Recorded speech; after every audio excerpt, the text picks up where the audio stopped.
Again, thanks for being here for today's presentation, The Effects of Aging on Performing and Teaching. And for those of you who think they know what that title refers to, I encourage you to come at this with an open mind to maybe hear things that and listen about things that you weren't expecting, whatever you think that title implies. I feel like in the weeks and months leading up to this, we've had discussions about what does that mean exactly, the effects of aging on performing and teaching. And this topic was, today's presenter basically brought it to me as something very meaningful to her that she wanted to share. So we're so glad to have as our guest Marilynn Seitz, who I was going to read her bio, but it goes on for screens and screens and screens on her page. So just know that she has decades of experience as a jazz pianist, both in New York City, at several top venues, as well as here and throughout the region and the United States. She's also currently on the faculty at Mars Hill University, doing a lot of vocal coaching and accompanying and performing there as well. One of my, I think it's twice now at Biltmore, I've run into her just randomly at, in the conservatory, and of course she performs at so many venues here. And now today we get to hear from her. Anyone who's spoken to her knows that she has a lot to say and is just naturally curious and is a researcher and scholar, and on top of doing everything that she does in the area and the region. So please welcome Marilynn Seitz. All right, will they be able to see me? Yeah, this is it right here. Oh, okay, so is it showing up there? I'm so confused. Yeah, Okay. they don't see you though because they see our speaker. Well, Yes. Well, the thing is, I want them to see me because I'm going to show some things. Is that going to be too complicated? All right. Just we need to change the speaker view back to you. So. Yeah, I don't know where he did that because I'm not seeing. It's okay. So you can start. I'll see one if I of the can- things that I had on my list of things that can interfere with us as performers and musicians as we get older is technology, because technology is changing really fast. I mean, every day there's something new and different, and this is actually one of those things. So can you see me? Okay. All right. So I just want to demonstrate one little thing. For anyone that's under 40, you might not get it, but if you're over 40, you will get it. Reading glasses, regular reading glasses.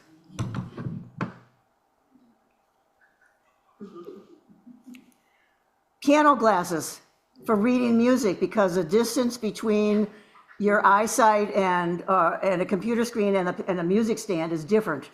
So these are special glasses for that.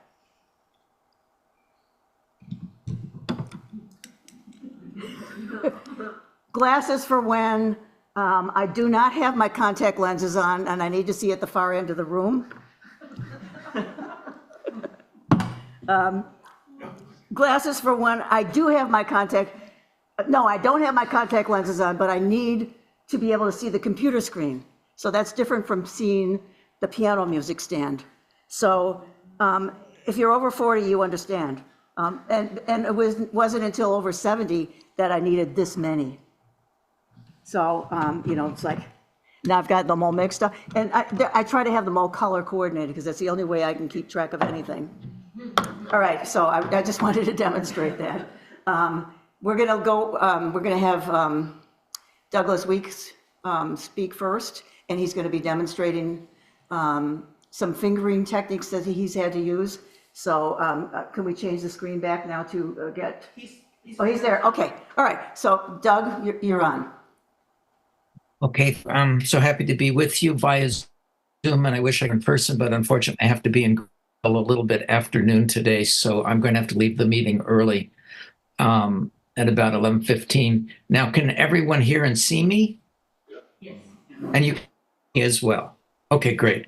30 years ago, roughly, when I was in my mid-40s, I had a crick in my neck on Tuesday, and it was very fortunate because it was the very last week for spring term. the pain increased. It was misdiagnosed locally physician as bursitis. And then on Sunday, the pain was so bad that I actually called a very close friend who I knew had strong medication that he had been taking for oral surgery. And I said, please, I've never done this, but I'm in excruciating pain, which I was at that point. It was going down my arm. My hand felt like it was on fire. It was really, really bad. And that helped me sleep that night. But the pain woke me up at 6 the next morning. And because I my back all night because it was too painful to sleep on either side, I reached my hands straight up over my head. And as soon as I did that, if I correctly, I actually felt numbness go down my arm and in the second and third fingers of my right hand. They didn't go completely numb, but they went substantially numb. But there was so much pain going on at that point still that I didn't really think, oh my God, my fingers are numb. So in time, over the years, the feeling came back at some point, but never entirely. So the chase, I realized at some point, maybe 8 years ago, that those fingers weren't working quite up to capacity and trills were getting a little bit more difficult. And then in the summer of 23, I played the Archduke trio with colleagues at the Brevard Music Center. And the coda of the last movement has an extremely fast, lengthy trill in the right hand. And I simply could not get it going. And I've done long trills in the past, as you all might do, is do an alternating trill where I might trill 1, 2, and then I'll trill 1, 3, and then I do an alternating where 1 and 3 alternate, 1 and 2 alternate with the third finger. And that keeps the trill going. Well, no matter what I tried, it just didn't work. And I was getting really frightened because I had to be at their tempo, of course, or it wouldn't sound quite right. So somehow I came across an unconventional fingering, which I'd never done before. And I did the trill with the fourth and fifth fingers together like a conjoined finger. And I would trill 1 to 4 and 5. And it actually worked. I had to practice it quite a bit. Now I hope I can show this. Hi, everyone. I apologize for severing the Zoom link on Saturday morning. And thanks to Leo for making this video to share with you all. I very much appreciate it. Thanks, Leo. As I was saying on Saturday, around 30 years ago, I experienced neck pain that over 3 days became unbearable. On a Monday morning, I woke up at 6 a.m. from the pain, and because I felt stiff from having slept on my back all night, I raised both arms high over my head. And that's when I felt a numbness travel the length of my arm and settle in the second and third fingers of my right hand. I saw a neurologist later that morning, was admitted to the hospital that afternoon, and was operated on the next day for a ruptured disc. While the numbness in those 2 fingers never entirely disappeared, it did not affect my technique until around 8 years ago when, in my mid-60s, those same 2 fingers seemed to be losing strength. And at some point I realized that I couldn't trill as fast or as loud as I once could. Also, difficult right-hand passage work was becoming more challenging. I believe that the growing weakness of those fingers these last several years is directly related to the numbness that occurred decades ago. And I say this because my left-hand fingers continue to work just fine.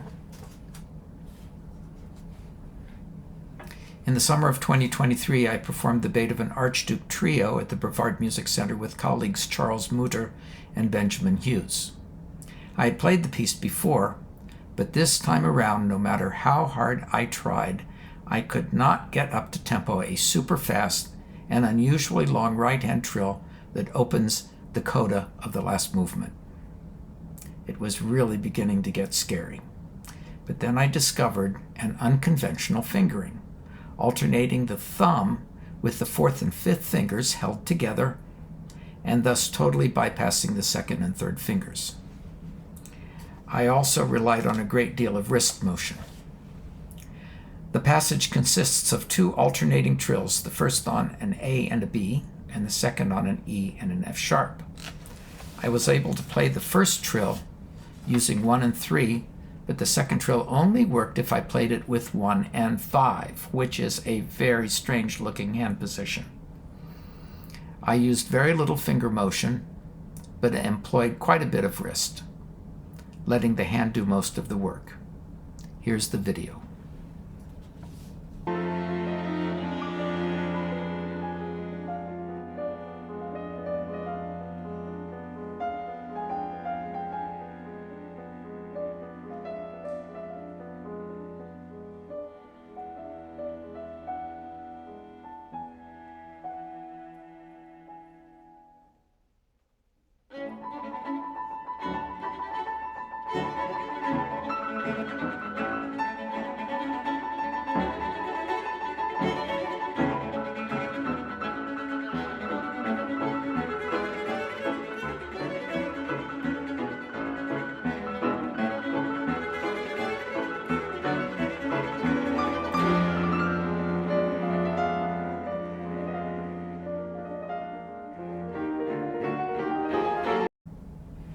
Another problem occurred a year and a half ago when I played the Beethoven Third Concerto with the Hendersonville Symphony. In the rondo last movement, toward the end of the first episode, the right hand plays several measures of extremely fast triplet sixteenths against slower left hand quarter note octaves that occur on the third beats of each measure.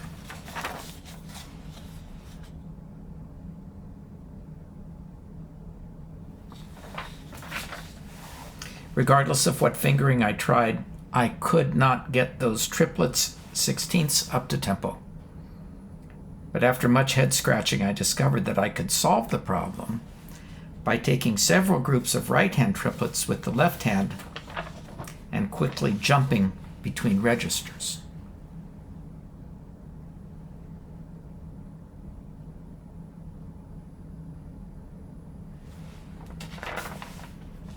The concert wasn't recorded, but I played it 2 nights ago at home, the first time through at a slower tempo as Beethoven wrote it, and the second time through at tempo as I played it in performance in Hendersonville. Here it is.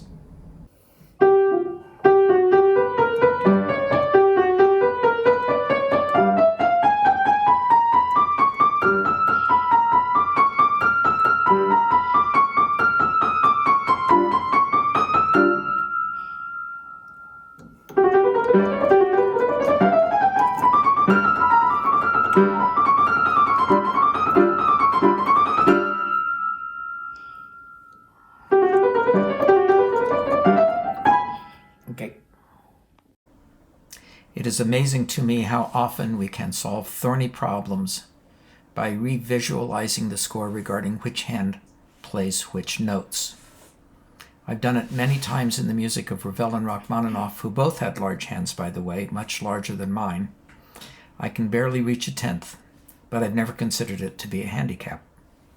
In fact, a former student, Wael Farouk, can only reach an octave, yet he has performed the Rachmaninoff Third Concerto several times with great success.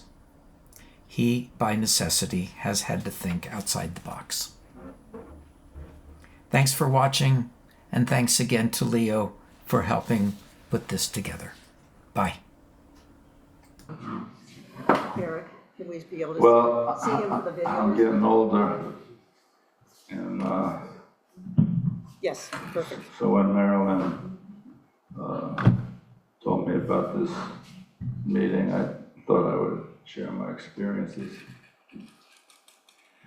So, the first thing that is really obvious is the eyesight. So, and I wanted to mention this because right before the hurricane, in August or September, I had the cataract surgery, and I made a mistake. So I wanted to make sure that you don't make the mistake. that I make. So they offer you one surgery that's free if you have Medicare, and another surgery that costs $5,000. And you know, the doctor tried to explain it to you, but I didn't really know what he was talking about. I didn't understand. So, being a jazz musician, I just said, well, I'm not going to spend the $5,000 if I can have the surgery for free. So what happened is,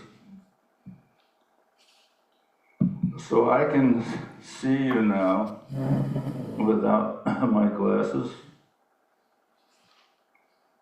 However,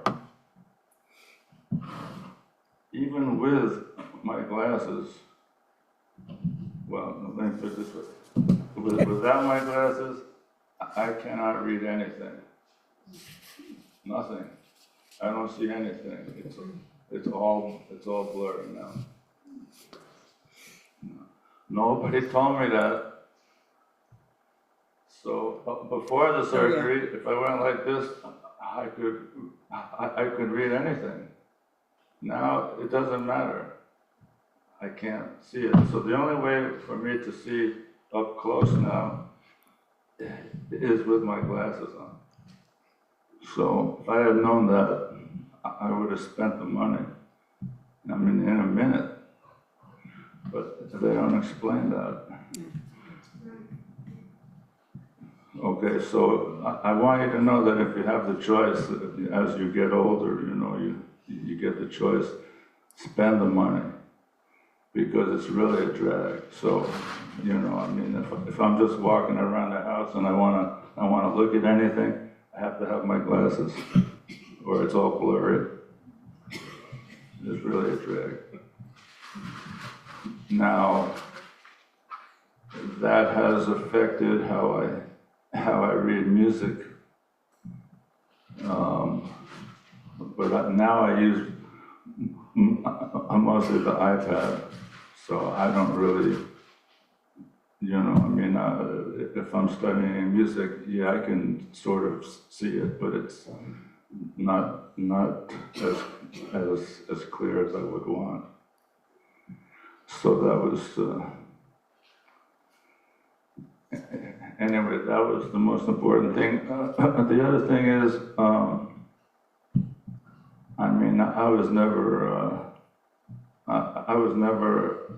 really a virtuoso by any means. I'm kind of self-taught, but when I was younger, my hands, they moved a lot quicker than now.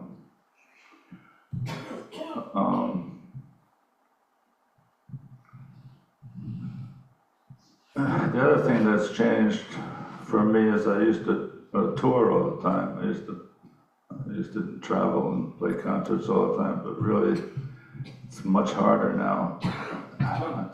So as I get older, I really would rather just stay home. And I was supposed to go, so from the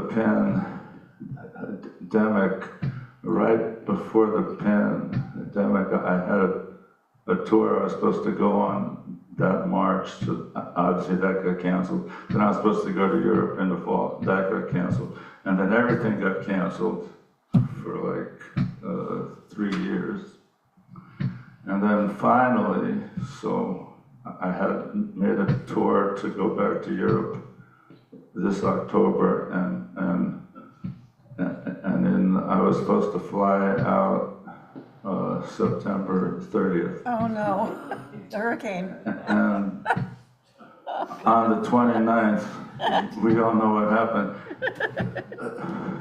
So I woke up in the morning, and I live on the side of a mountain, and there were 25 trees down all around my house.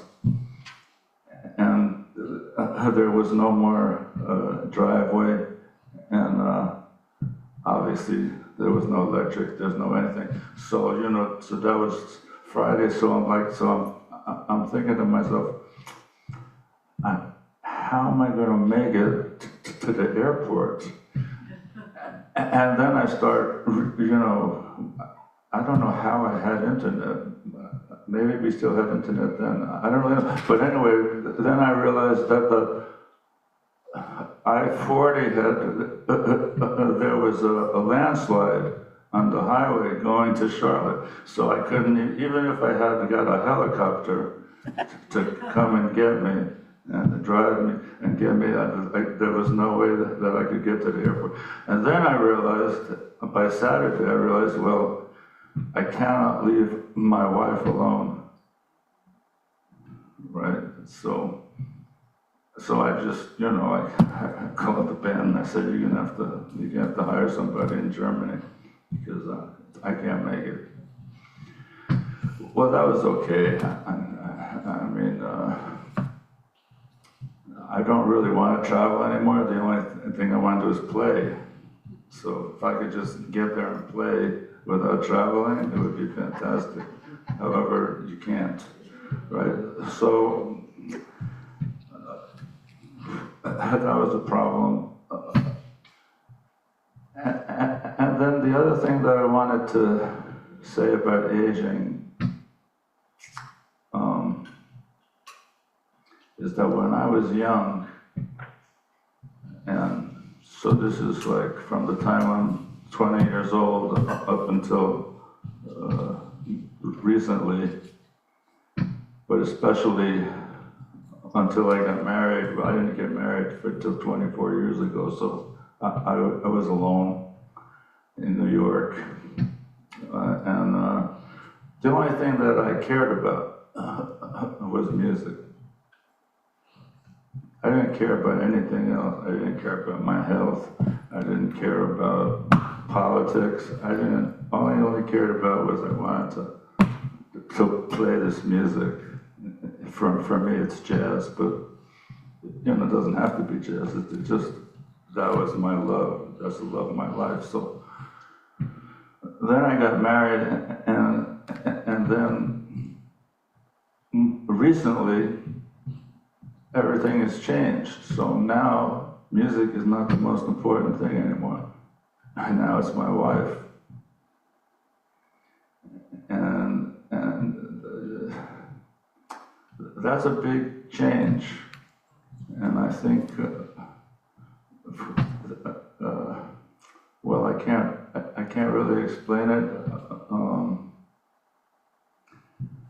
It's just that I understand the power of family now. And what I learned from the hurricane, because we had to leave our house, and we had to live in FEMA hotels, and we just got back this week. But what I learned was that the community that I live in is so powerful that I wouldn't have survived if not for the community of Western North Carolina. And so I think there's a relationship between the community and family, and music is a great thing, but in the end, it's only music.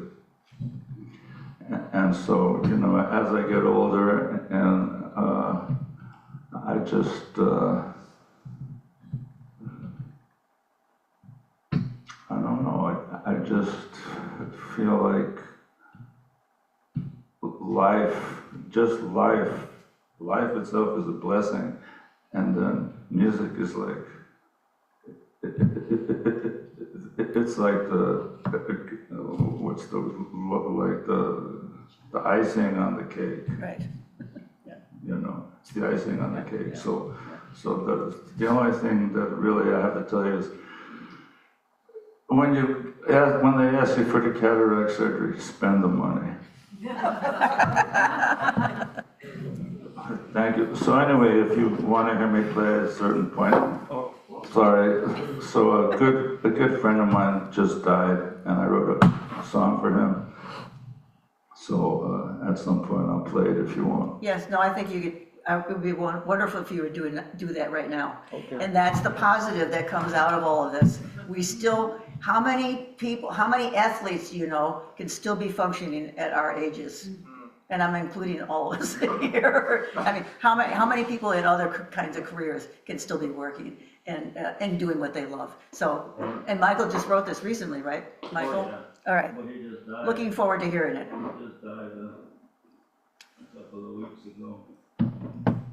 He was one of the musicians in my band. Been playing with him for 40 years. So, his name was Herb Robertson. Anyway, that is retiring. You're going on, yeah, there you go. These things are supposed to work, They never do. but they usually don't do anything. It's going up. Oh, that's a little better. Okay, so.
Beautiful.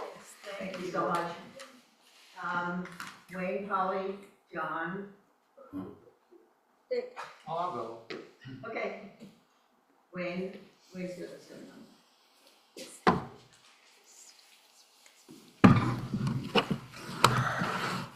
Is this on still? Yes.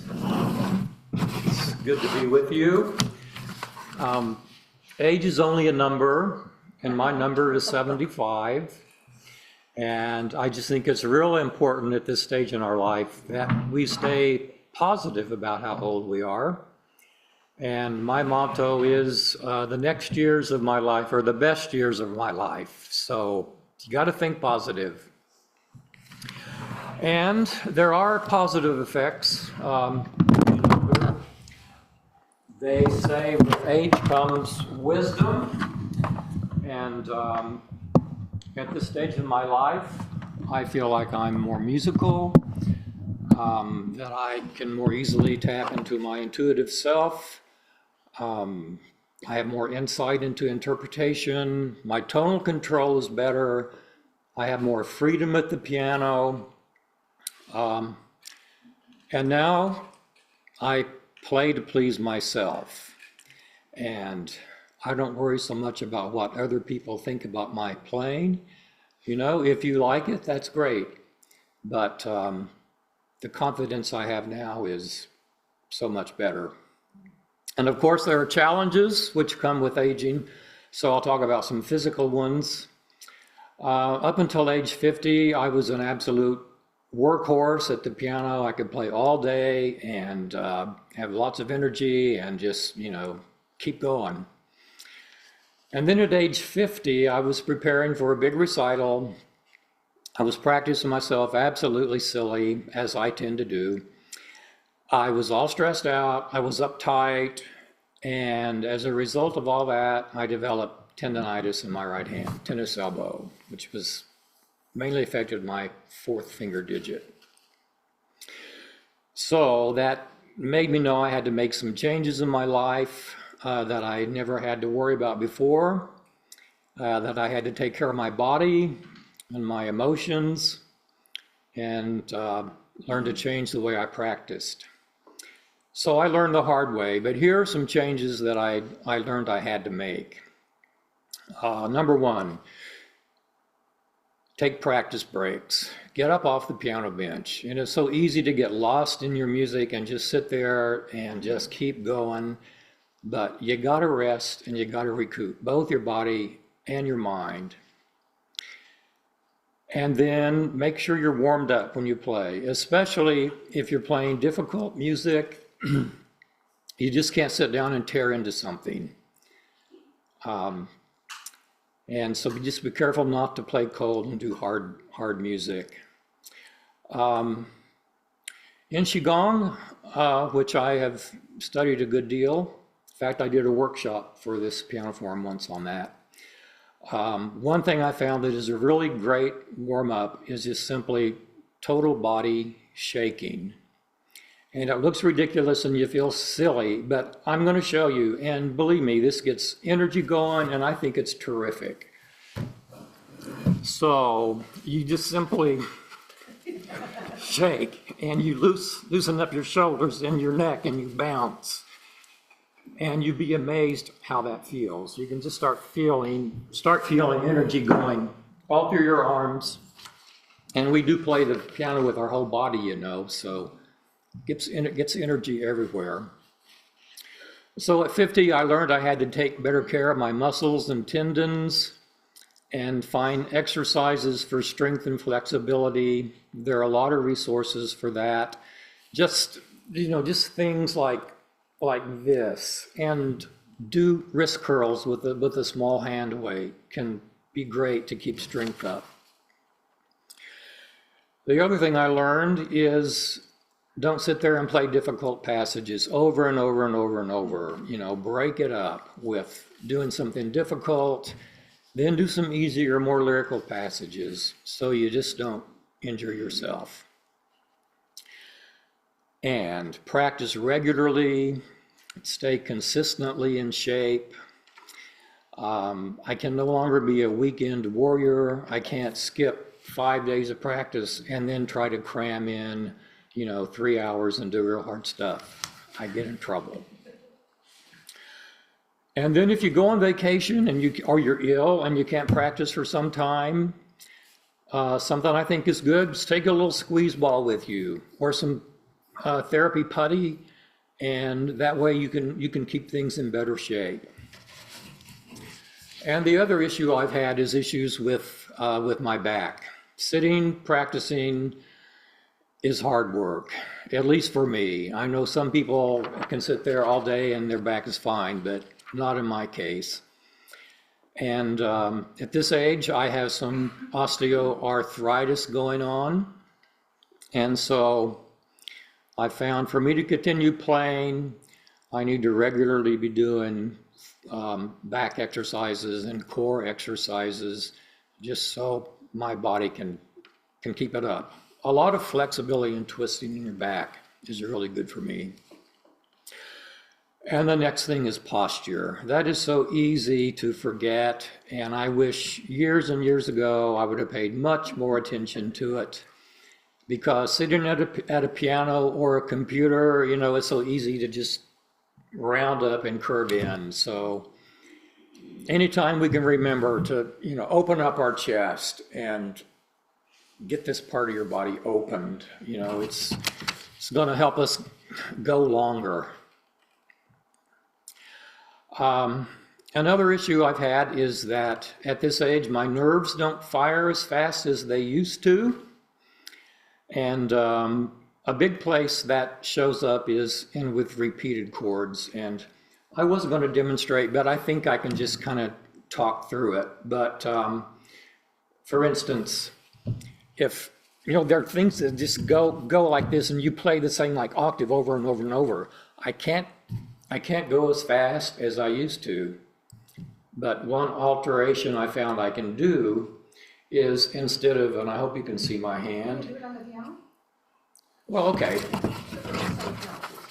All right, I'll do it on the piano. And if I set that there, can you still hear her?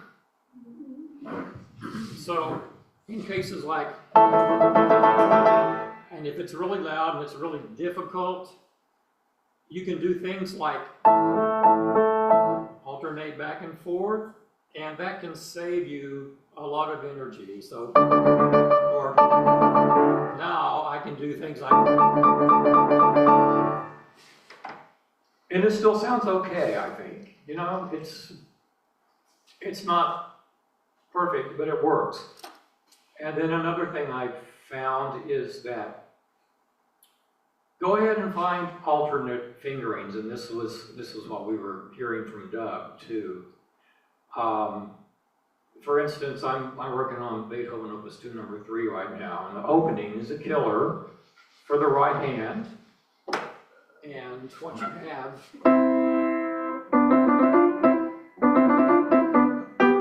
let's do it with one hand, 1, 3, you know. But I found that I can still play all the same notes, but just with a little wizardry, break it up.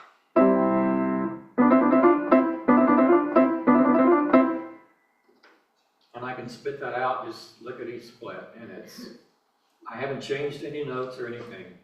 Another place in this Beethoven sonata that just takes extreme stamina, even when I was younger. And it's written so you have all these broken arpeggios that go on for like 10 measures. And it just absolutely wears your hand out because it is so big and has to be so powerful. But once again, with a little imagination, I found a way that I can break that up between two hands and not leave out any notes. So that's the way it's written with one hand, but then I can do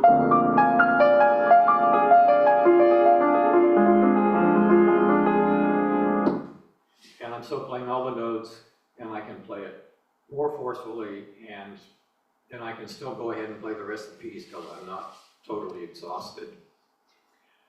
I think those are the main things that I found. So I guess I'll move back over here. And I'm just about finished anyway.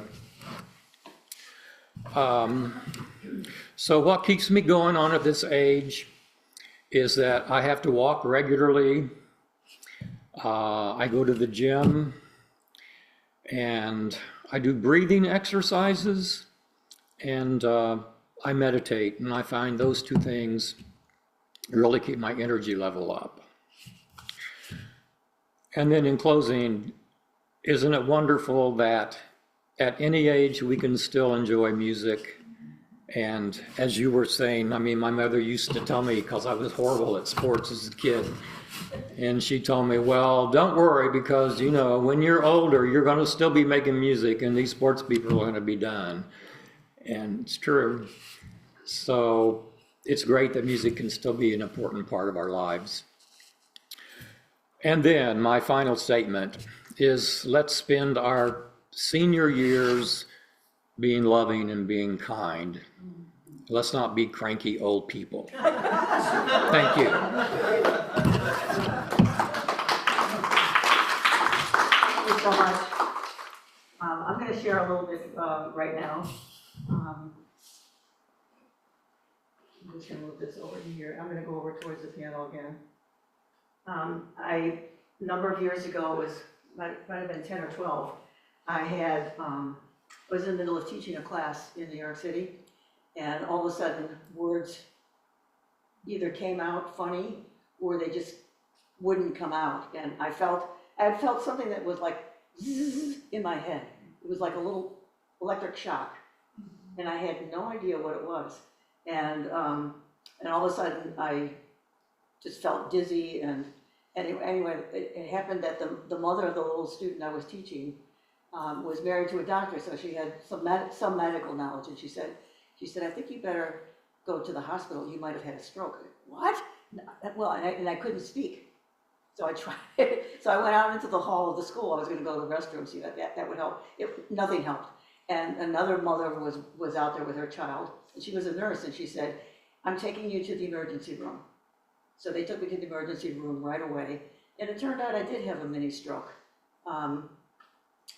Actually, there was something else. And when I got there, it was a mini stroke, and all of a sudden, everything was different. I couldn't speak.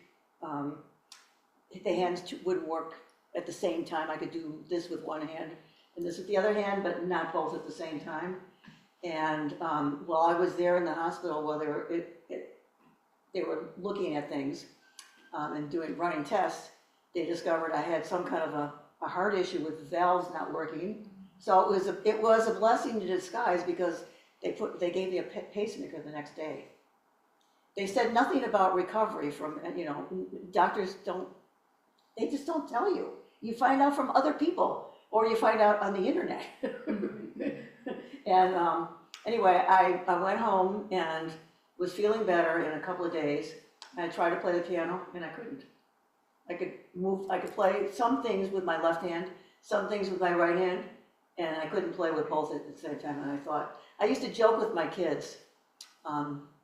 There was a movie many years ago, which Anne found it was called They Shoot Horses, Don't They? Mm-hmm. And it was a fabulous movie. And I used to joke to them, if I can't play the piano again, you can just shoot me.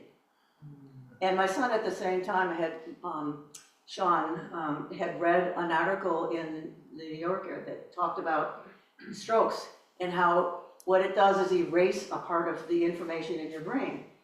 It doesn't really change your brain, but it erases the information. And for me, it was the part of the brain that affected the two hands working together. And they said in the article that what you have to do is like a baby brain. A baby is born not really knowing anything. And you have to start working with whatever it is that you think you lost when you had the stroke. Start working with that right away. Don't waste any time, because the time passes and then it's too late. There's a very short window of time. So it said, for Sean, he said to me, Mom, you have to start practicing. Well, I can't tell you the most frustrating thing in my life, not to be able to play with two hands. I've been doing it my whole life, it's like what Michael said, it's like, you're born doing it, and it's what you do. And all of a sudden I couldn't. But I persevered, and I set a goal for myself. If I could play Scott Joplin, I could play a little bit of jazz, because the left hand I could just play a chord and hold it. And I could play the right hand, improvise. That wasn't an issue. But I couldn't do two hands moving together. And I made a goal for myself. If I could play Scott Joplin again, then I know I'm on the way, all right? So I kept working at it, and it was frustrating, it was painful. The muscles ached, my brain hurt, everything hurt, and it was painful. I just kept working at it. It took about 6 months, and I was able to start playing a little bit of Scott Joplin. And within a year's time, I was able to play. Now, I still don't know to this day whether I'm back to where I was before that, but I also was a year older, already in my 60s or whatever it was. So it could have been just aging that changed. So, you know, I still think my playing is not what it used to be, but it was like what Wayne said, I have more confidence today. It doesn't matter. I don't care. If you don't like it, it's too bad, you know? It just doesn't matter anymore. And that's one of the beauties of getting older. There's so many things that are not important. I actually went out the other day without any makeup on, and those of you who know me well know that that would never happen a few years ago. All right, so I'm just gonna play the first little part of the Maple Leaf Rag, which is something that I could not do at all right after the stroke.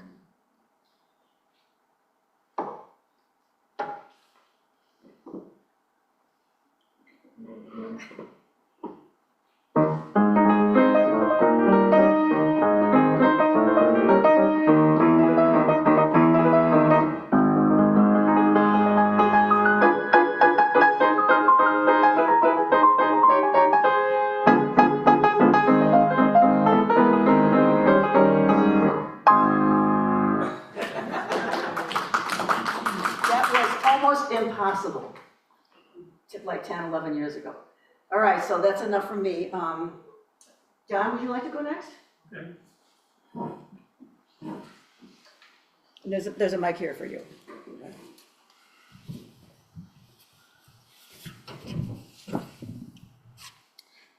Is it on? No. There's a little button. Take the other way. You'll see a green light. Okay. Technology. Yeah, it's on. Well, no, here. Yeah, it's on. Is it? It's on. Oh, I Yeah. talked into, Yeah. now you can hear me. Yeah. Okay, good.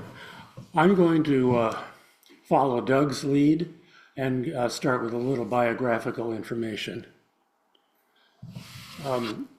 When I was ready to start my graduate piano study at Northwestern University, the teacher, who was head of the piano department, decided sight unseen that I was going to be his competition pianist amongst his students. I walked into my first lesson and he said, "Come sit on the sofa."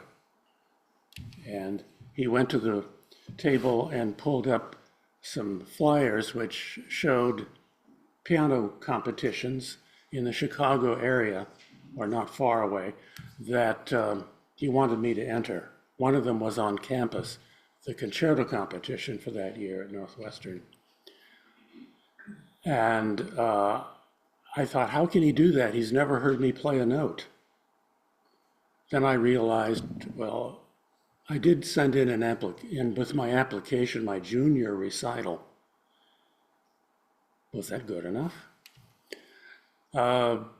He didn't favor having me speak at all or ask any questions. He just told me what I'd be doing and what said, look at the repertoire, we'll learn that, and you will enter it and you see the dates. Go ahead and send the money in for competitions to take place. And I thought, wow, well, this is different. I thought I was going for a master's degree. But of course I was doing that too. There were certain demands, academic demands, but this was interesting. So I started learning the repertoire and entered the concerto competition, and he canceled two of them. The first piano solo competition, which was in Chicago. And I won them both. So he just kept it going. Next year, I had two more competitions to enter, and I won them. And I thought, I didn't know I could win anything. But what I could do was push, push, push, push, push, drill, practice 12 hours a day if necessary, although I rarely practiced more than 6 because I had schoolwork to do. Anyway, that was my life for the next 2 or 3 or 4 years, one competition after another. And all this time, I was nagged with worry that my technique wasn't right, because I was always tense. I was always fighting to play through the difficult pieces, and I was often in pain. here and there in the body. I wondered, I thought that I was out of control of the tension angle. I didn't seem to be able to change that. So I don't know, maybe that was right. So I would ask any piano expert, including my teachers, and I had done this since undergrad school, what can I do to improve my technique so that I'm not struggling to do everything? And they always had one word answer: relax. So I would always try. Okay, now play, they say. And so I thought about relax, and I would play. And every one of them said afterwards, "You're still relaxed, you're still tense." And that was it, they gave up there. So I took one summer to try to teach myself, if I could. My second or third year of graduate school, I spent the summer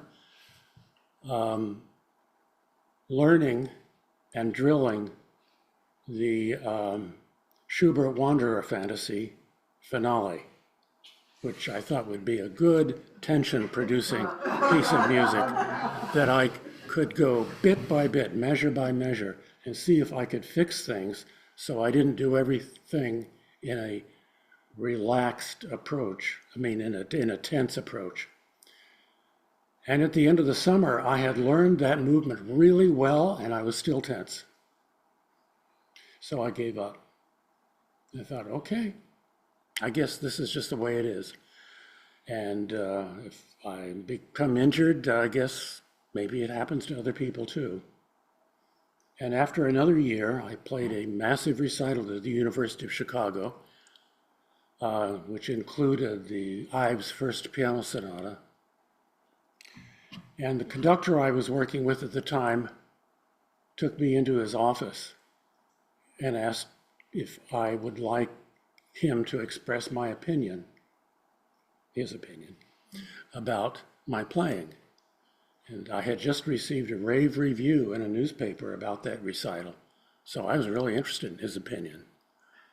And he said, "You're very talented and you're playing well, but there is something missing.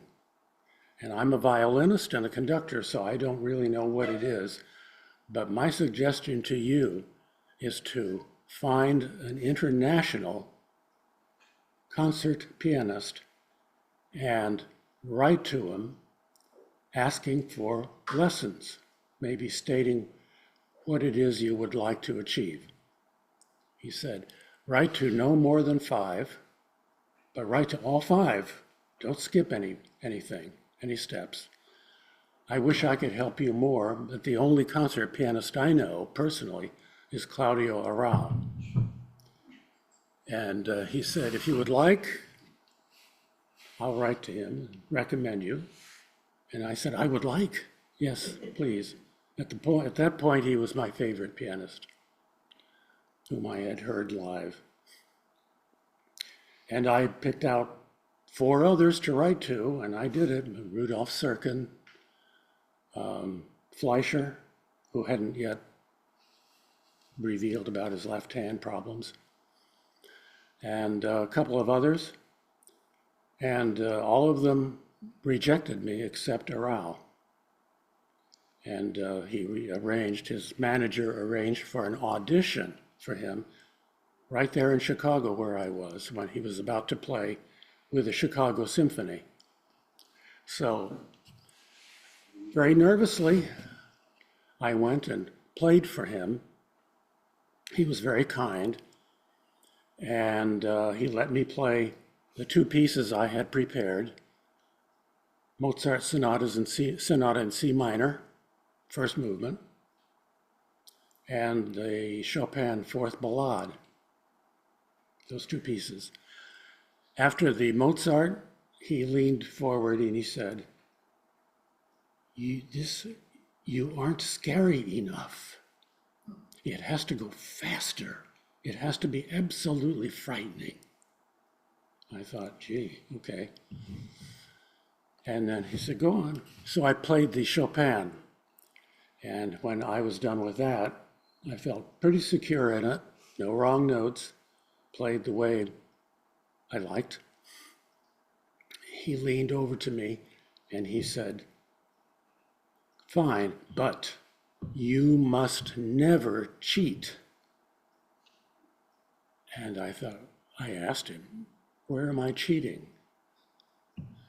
And he opened the book to the coda, where there's a spot where the right hand has to do descending triplets very fast, and 2 out of 3 of them going down are double notes. And for the single note, the left hand had nothing to do, just for that one note. Otherwise, the left hand was busy. And so I would throw the left hand thumb over for that single note each time. And I could go really fast. He said, Chopin was a great composer. He was a great pianist. He knew what was hard and what was not hard. He said, when he wrote something that was difficult, it was because the musical tension, that your attempt to play it was intentional and it contributed to the tension of the entire performance.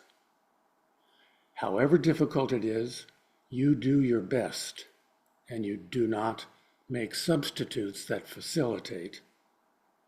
I'd never encountered that idea before in my life. Anyway, I thought, well, I was about ready to leave and not thank him for taking the time with me bothering him with my cheating and so on. And he said, now, if you continue playing as you are right now, you won't be playing very many more years. And I thought, oh, is that an answer to my question I've been asking? So I asked him about that, and he said, yes, and I would recommend that you study with me and relearn how to play in a way that does not create any tension anywhere in your body by using weight instead of striking effort of your muscles. So I said, okay, I'll do that. And I felt, oh, wow, the answer to my question finally. And so I started flying to New York for lessons. They were expensive lessons, even though he did not charge. As he said, makes enough money playing, he didn't need to. But he had a teaching assistant who did charge, and he was also quite a disciplinarian. So I really had to work to achieve what he was asking me to achieve. It started with relaxation exercises and learning to understand and control the different muscle groups and distinguish between them and use them independently of each other. That's more difficult than you might think. But I worked at it assiduously, and I managed to progress in controlling muscle groups and learned how to use the hand so that I was transferring weight naturally to the keyboard while playing. And so if I wanted to do anything special, I could use a little muscle too in there. Anyway, that's a quick summary of what I learned and what I began practicing and teaching. And over the years, I have to say, there's been absolutely no health problem regarding my playing. 8 years ago, my heart told me it was going to stop. And so I went through a period of having 2 open heart surgeries, 10 days apart, that took some time to recuperate from, but I had to recuperate pretty quickly because I was scheduled to play scenes, pictures at an exhibition 5 months after the surgery. So 4 months after the surgery, I began practicing the piano and managed to pull myself together, and so that using the old technique. I was fine with the pictures at an exhibition performance. So as time has passed and I am now well into my 80s, I find that basically my technique is about the same as it was when I was in my 30s. Maybe some repetition movements are a little bit slower, but on the whole, everything still feels good. So I'm teaching that for anybody who's willing to submit themselves to the discipline, and I continue using myself as exhibit 1. Oh, there are a couple of questions on the sheet. One that amused me was, can I still reach an octave or a tenth? So I went to the piano, and yeah, I can still reach an 11th. So, sure.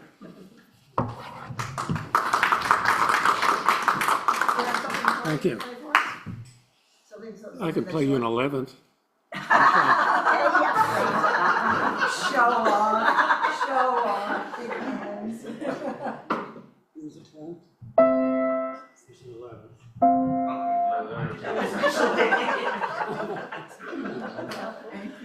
Thank you, John. No arthritis there. Oh, I wanted to share one more story. It's okay. I was able to help somebody when I lived in New York. A man about 80 years old approached me about playing the piano again. He had been a dedicated piano lover all his life and was used to playing waltzes by Chopin, sonatinas, maybe even an easy sonata. But he said that arthritis had overcome him, and his hands were literally like this. You know, arthritic problems. And he asked if I thought I could help him gain a little bit of ability to play the piano again. I told him about my technique, relaxation technique. It might help because he wouldn't have to worry about moving his fingers much, but he could get the same results perhaps. And we worked on it. He was very good about doing exactly what I was asking him to do. And over a period of about 9 months, he regained his full former ability to play piano. So I thought that was a good story. Yes, for sure. Thanks, John. Holly?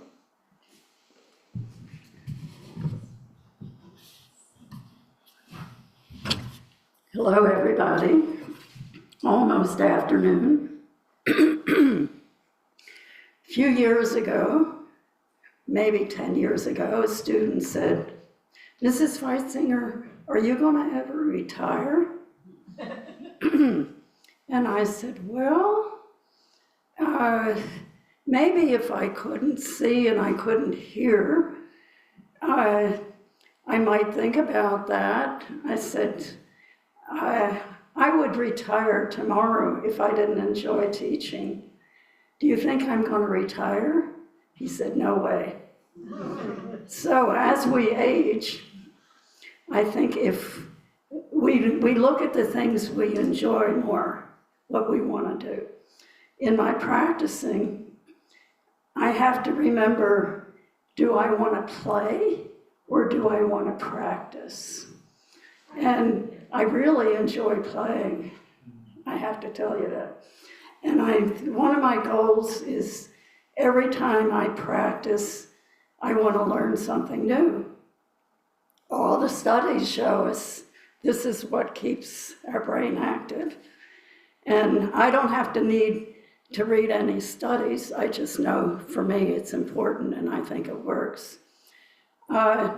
We talked about arthritis. I don't have visible arthritis, but I obviously do because I can't play an inversion, the second inversion, D, G, and B flat, the coda of the first Chopin ballade. I can't begin to reach that. It's the shrinking of the ligaments. And we just have to live with that. I've had a short fingers, that doesn't matter, but it's how much you can stretch in between. So Brahms and I never were really good friends. Some Brahms I could play the Rhapsody, but some of his works, you have to leave out things. And I think Doug and I have discussed this. He has had students with hands probably my size, and he's had alternative fingerings and ways. I do a lot of what your teacher said you shouldn't do, the left hand coming up and taking. Sorry about that, John. I know the time is running out. I want to mention I had an aunt, I'm 86, I had an aunt who lived longer than anyone. Most of my siblings died before they were 60, but they also smoked. Won't get into that. But she lived to be 91, and we would say, Aunt Dot, what's the secret? She said, well, she said, I do the New York crossword puzzle every day. She said, I make friends with younger people, and I don't go to funerals. The crossword puzzle I don't do the crossword puzzles, but I learn new music. And as far as teaching, I've transferred from teaching a lot of young children to the adults and the ones who stopped at 14, fighting with their mothers about practicing, but they never stopped playing. And then they come back, they're the best students, they're wonderful students. And I honestly think I'm a better teacher now than I was 20 years ago. I'm sorry to be bragging, but I feel that honestly. I think I'm maybe more patient and see things that I might not have seen before. So hallelujah to all of us aging musicians. Thank you so much, Holly. Yeah, I know I'm a much better teacher today, only because of the age of the students I'm working with. I'm working with college students now, and they're there because they want to be there. But all the previous years, it was students that their mothers wanted them to have an after-school program or something like that, and they weren't really interested. So I was never a good teacher because I didn't have any patience with them. Anyway, we'd like to have some, Leo, you wanted to say something? We'd like to have questions and answers. And I can, we can bring in people that are on Zoom. Are there any questions? Any discussion? The two microphones here. Yeah, I just wanted to, if it's okay. Sure. Thanks. So one of the things that I just wanted to call attention to, I guess, perspective as a teacher is that, you know, we're hearing a lot about, we're associating aging, and everyone here has spoken about, you know, the effects of aging on, you know, years and decades of performance experience. But I did want to talk a little bit just about my own experience teaching, you know, retirement age and older who are complete beginners to piano, which, as I found out, and I'm still finding out, it's very different, obviously, than teaching beginners who are younger. One of the interesting things I found was that when you're teaching people, as I have, who are now retired, and just wanting to, as many, as our aging population continues to grow, and people are still wanting to stay active, there are many people, growing numbers of people who are taking up piano past 60, past 70, past 80 for the very first time. And it's a growing body of research into this very specific area because we associate, I guess, aging with, you know, years and decades of experience. But beginners at that age are very interesting. One thing I found that I'm sure many teachers found is a lot of times beginner students of that age are different because they come to you with specific goals in mind. Your younger students don't necessarily, you know, they'll do whatever, but I've had older students who have come to me with the sheet music for Clair de Lune or Traumerei Schumann. I want to take lessons to learn this. And one of the things I found teaching that age, especially me being, you know, younger, it's interesting as a teacher of that age where you have to develop and discover, you know, that new take on a teacher-student relationship. You want to keep them motivated in their goals. You want to be realistic. And those of you who have worked with students that age will know that they're their own worst critics.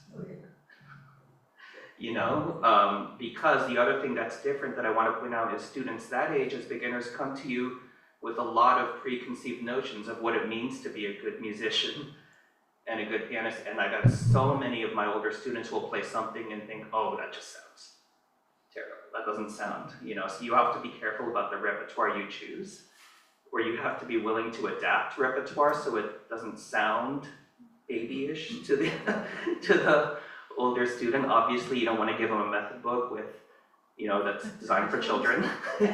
Yeah. You know, so these are things that I wanted to call attention that, you know, especially as we say, you know, generations are going to keep, you know, everything is happening now, you know, people want to stay active and vital, and those of us who are teaching or going into teaching should really look into exploring the possibilities of taking on beginner students who are of that age, because it's a growing thing and something we need to know more about. So I just wanted to share my experiences teaching adults that age. Anyone else would like to share? Yes. Yeah.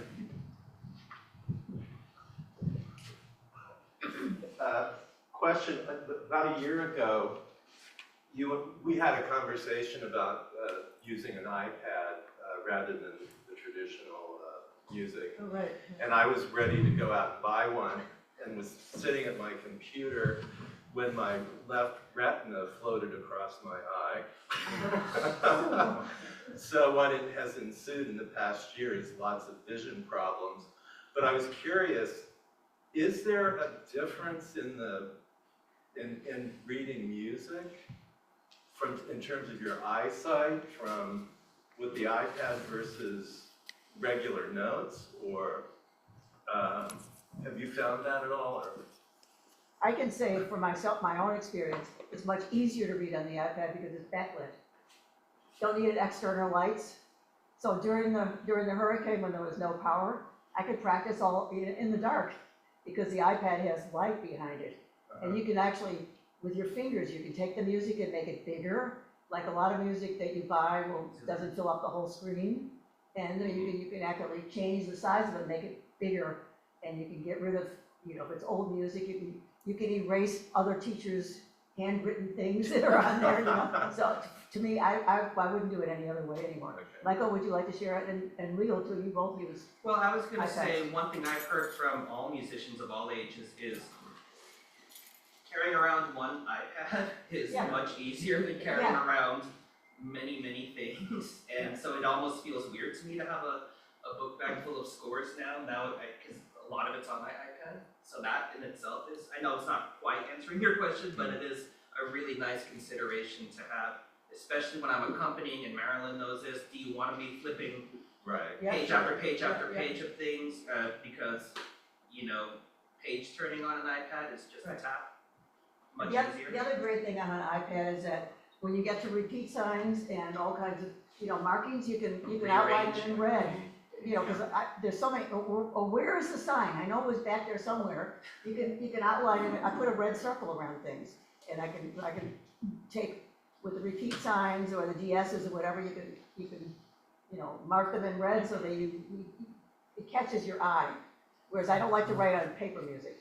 Yes, Speaking hi. as someone who does not like to read off iPads, I would just like to say that if you get in the wrong light, you can't see it, because it's just like a computer screen, you know. Right. If you put the sun on it, it's not gonna be visible. And the other thing is, you have to turn twice as many pages, because there's only one, I guess you could probably get one. You can can complicate you can turn it to a landscape thing and have two pages. really small. And then it's really small. Also, when you're my We age, don't and you want turn small. pages forever, when you get to the end of the page, you're gonna do this. And you I have was to gonna do it say, I'm just guilty so. of the other way around. Just this week, I had a paper score in front of me and I tapped it.